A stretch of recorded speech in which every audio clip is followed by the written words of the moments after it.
महानुभाव, हर्ष का विषय है कि वैदिक परंपराएं, वैदिक नीति रीति, वैदिक सभ्यता, वैदिक संस्कृति और वैदिक कर्तव्य क्या होते हैं, वैदिक धर्म क्या होता है,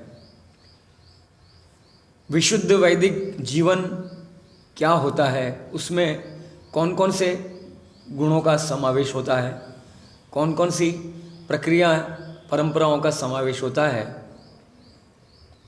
उन विषयों को संक्षेप में समझने के लिए यह कार्यक्रम आरंभ किया गया है।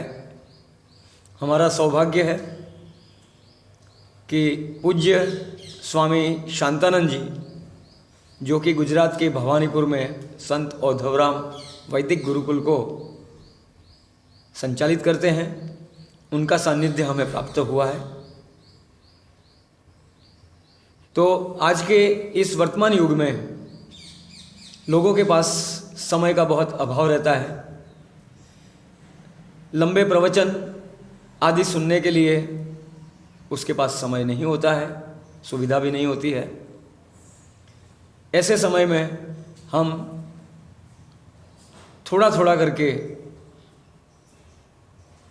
3 मिनट के, 5 मिनट के कोई प्रश्नोत्तर के माध्यम से समझने का प्रयास करेंगे इन सारी परंपराओं को, इस संस्कृति को, इस सभ्यता को, जिसके आधार पर करोड़ों वर्ष तक इस सृष्टि में हम आर्यों का चक्रवर्ती राज्य रहा,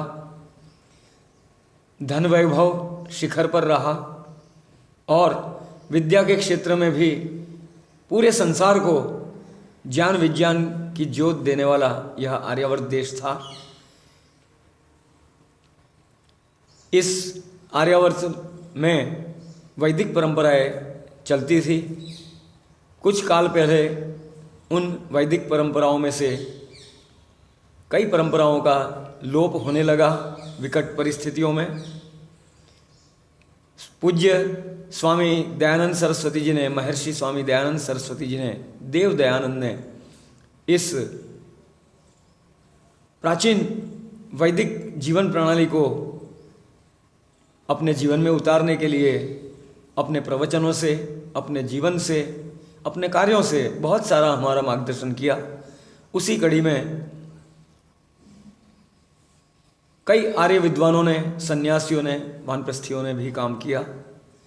इसी श्रृंखला में दर्शन योग महाविद्यालय के एक सुयोग्य स्नातक स्वामी शांतानंद जी हमारे मध्य में उपस्थित रहेंगे और ऐसे विषयों पर संक्षेप में प्रकाश डालेंगे।